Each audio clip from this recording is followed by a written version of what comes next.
Tarihin tozlu sayfalarında kaybolmuş bir zamanların görkemli silüetleri. Yıkılmış kent öyküleri, insanlığın hırsının, doğanın gücünün ve zamanın acımasızlığının izlerini taşıyan şehirlerin sırlarını aralıyor. Bu bölümde Akdeniz'in incisinden geleceğin hayaletine uzanan 4 unutulmaz öyküye tanık olacağız. Yıkılmış Kent Öyküleri başlıyor.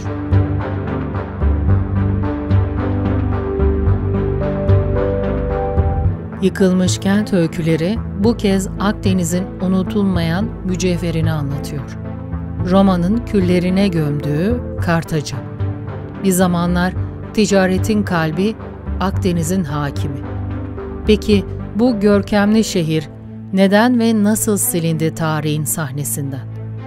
Kartaca'nın öyküsü, güç dengelerinin kırılganlığını ve rekabetin acımasız yüzünü gözler önüne seriyor. M.Ö. 146 yılının yakıcı yaz sıcağında genç bir Roma askeri olan Junius, Kartaca'nın son anlarına tanıklık ediyordu. Şehrin surları Roma lejyonlarının amansız kuşatması altında inliyordu. Junius'un zihninde ise bir zamanlar Fenikelilerin kurduğu bu ticaret devinin ihtişamlı günleri canlanıyordu. Junius, limanın pırıl pırıl sularına baktı. Rıhtımlar bir zamanlar dünyanın dört bir yanından gelen gemilerle dolup taşardı.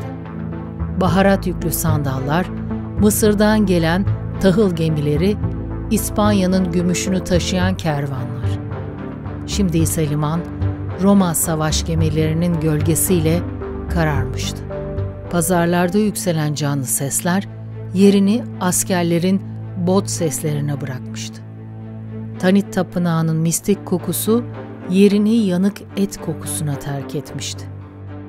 Junius'un eli, miğferinin kenarını sıktı.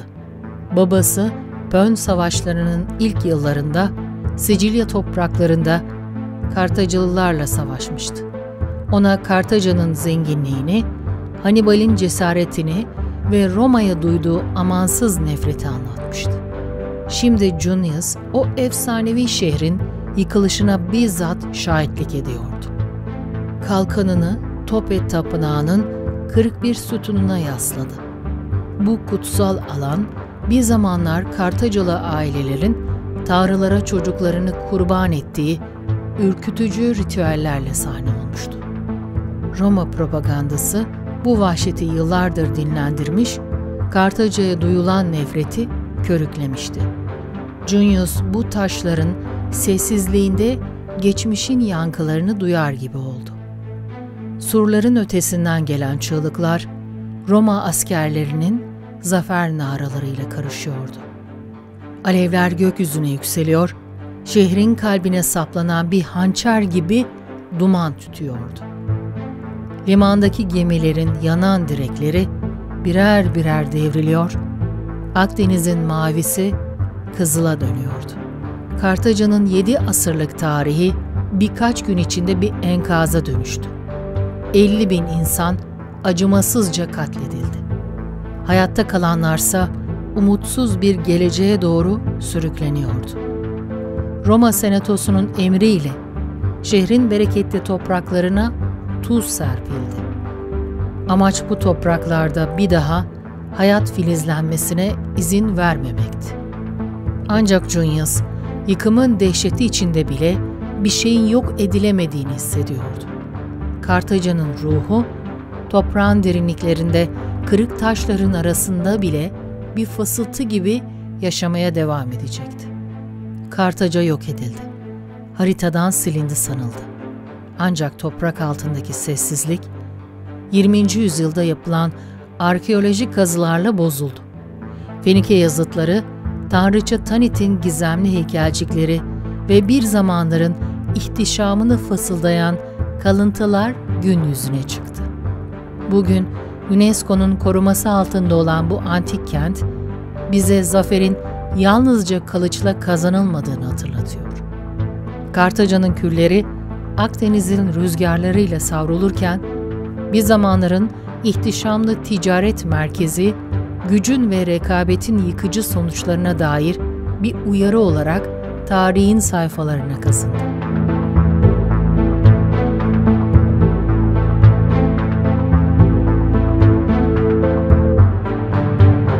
Yıkılmış kent öyküleri, Doğu'nun altın şehrinin en karanlık gününe uzanıyor. Haçlıların işgal ettiği Konstantinopolis. 1000 yıllık Bizans İmparatorluğu'nun kalbi, Hristiyan dünyasının en görkemli başkenti. Peki bu surlar neden aşıldı ve bu eşsiz şehir nasıl yağmalandı? Konstantinopolis'in çöküşü, inancın fanatizmle nasıl sınandığını ve siyasi entrikaların bir şehri nasıl enkaza çevirebileceğini gösteriyor. 12 Nisan 1204 4. Haçlı Seferi'nin hırslı askerleri Bizans'ın efsanevi surlarını aşmayı başarmıştı. Elia altın mozaiklerinin ışıltısında bir umut ararken dışarıdan gelen kılıç sesleri ve çığlıklar yüreğini parçalıyordu. Bir zamanlar hipodromda imparatorluk ihtişamını sergileyen at yarışları düzenlenir, Altın Boynuz Limanı'nda ipek ve baharat yüklü gemiler demirlerdi. Şimdi ise şehir, Venedik gemilerinden inen yağmacıların acımasız ayak sesleriyle titriyordu. Alia, Ayasofya'nın devasa kubbesinin altında 1000 yıllık tarihin ağırlığını omuzlarında hissediyordu. İmparator 1. Justinianus, bu muhteşem yapıyı tamamladığında söylediği o gururlu sözler yankılanıyordu kulaklarında. Şimdi aynı kubbe, Latin askerlerinin çizmeleri altında inliyordu. Kutsal mekan, yağmanın ve saygısızlığın arenasına dönmüştü. Büyük sarayın yıkıntıları arasında koşarken, İmparatorluk Kütüphanesi'nin yanan raflarını hayal etti. Binlerce yıllık bilgelik alevlerle birlikte yok oluyordu. İsa mozaiğinin parlak taşları sökülmüş, parçalanmıştı. Alia'nın kalbi bu kutsal emanetlerin kaybıyla kanıyordu. Bir rahibinin yırtık giysisine sarılı eski bir İncil'i kurtarmaya çalışırken, bir Haçlı askeri onu engellemeye çalıştı. Alia'nın çaresiz haykırışı yankılandı. Bu şehir Hristiyanlığın kalbidir. Kutsallığımızı neden çiğniyorsunuz? Ancak askerin gözlerinde sadece hırs ve ganimet parıltısı vardı. Konstantinopolis tam 57 yıl boyunca Latin işgali altında kaldı.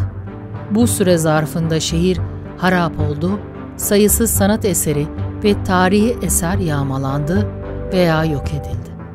1261 yılında Bizans İmparatorluğu şehri geri aldığında eski ihtişamından çok şey kaybetmişti.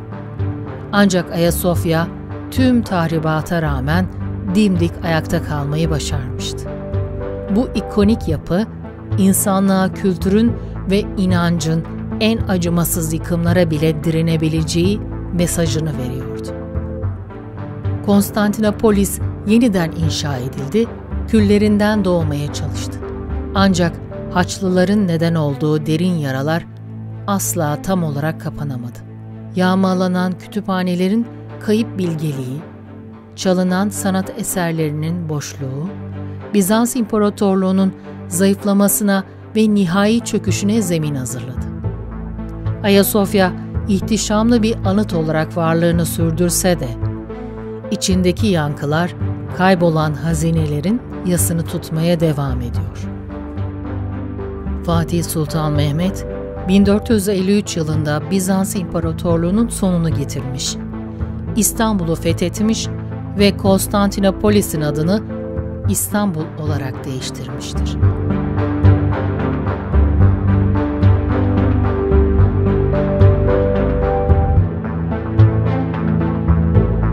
Yıkılmış kent öyküleri, sanatın savaşla imtihanını anlatıyor. Dresden'in alevlerle sınanan kültür mirası. Barok mimarisinin incisi, Avrupa'nın sanat başkenti. Peki bu eşsiz şehir neden bir anda cehennemin ortasına döndü. Dresden'in öyküsü, savaşın sadece insan hayatlarını değil, aynı zamanda uygarlığın en değerli eserlerini de nasıl yok edebileceğini gözler önüne seriyor. 13 Şubat 1945, Dresden'in zarif barok kuleleri, İngiliz bombardıman uçaklarının uğursuz gölgeleri altında titriyordu.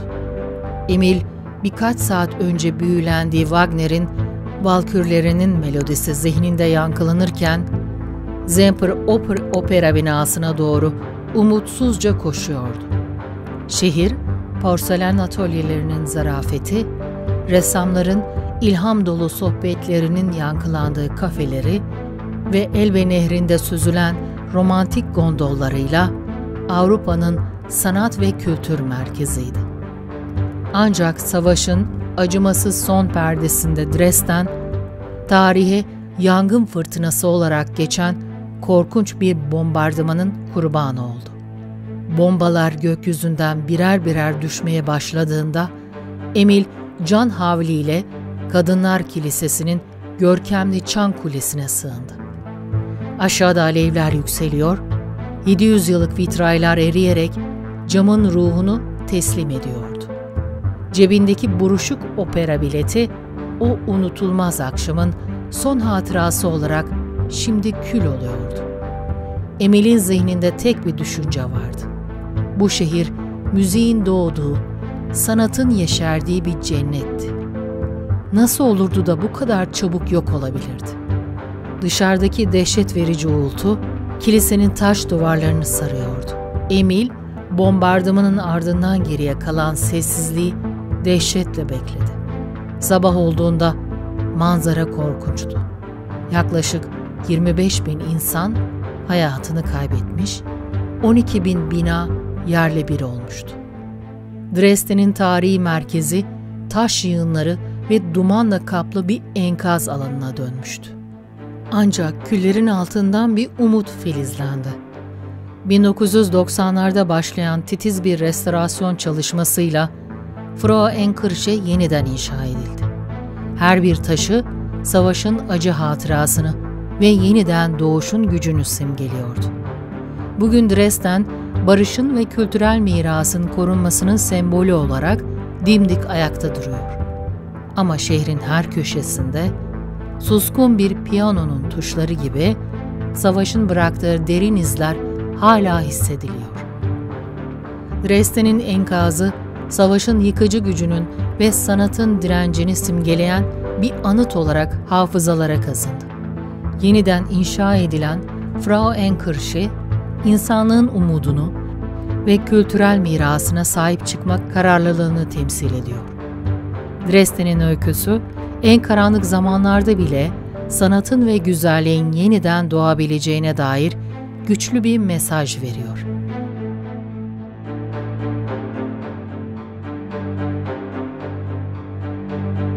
Yıkılmış kent öyküleri son perdesinde insanlığın geleceğine ayna tutuyor. Sulara gömülen Atlantia. Bir zamanlar sürdürülebilirliğin sembolü, okyanusun derinliklerinde yükselen bir ütopya. Peki bu vizyoner şehir neden sulara teslim oldu?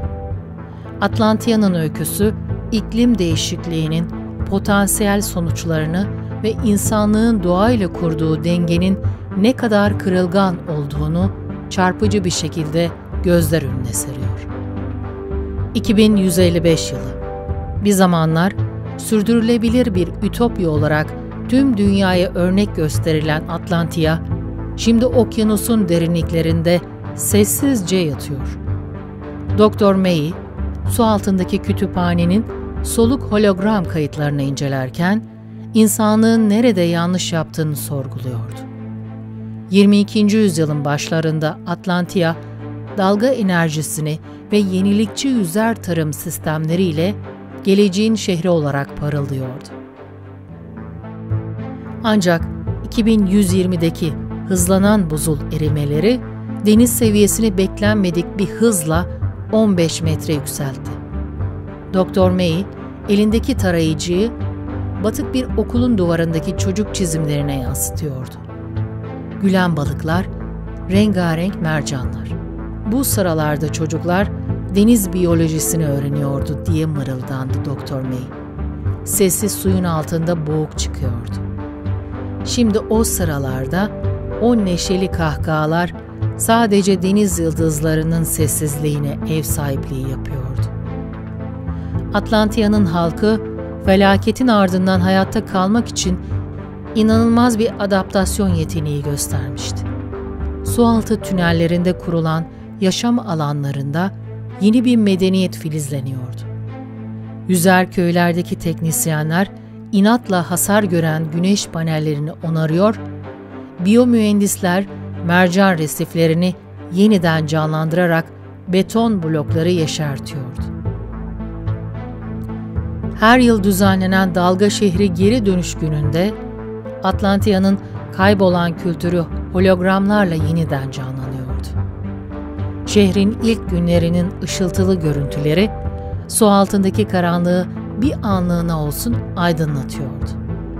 Doktor May bu törenlerde yaptığı konuşmalarda şu gerçeğin altını çiziyordu. Gelecek doğayla savaşarak değil, onunla uyum içinde yaşayarak inşa edilir. Atlantia'nın kaybı bu gerçeği acı bir şekilde hatırlatıyor. Atlantia'nın batı kütüphanelerindeki bilgiler hala orada duruyor. Belki bir gün insanlık bu derin sularda yatan bilgelikle yeniden bağlantı kuracak. Atlantia'nın derin sulardaki sessizliği geleceğe dair bir uyarı fısıldıyor. İnsanlığın sürdürülebilirlik sınavında başarısız olması durumunda bir zamanların ütopik vizyonu suların altında yatan bir hayalete dönüşebilir. Yıkılmış kent öyküleri, tarihin ve geleceğin bu çarpıcı kesişmesiyle sona eriyor.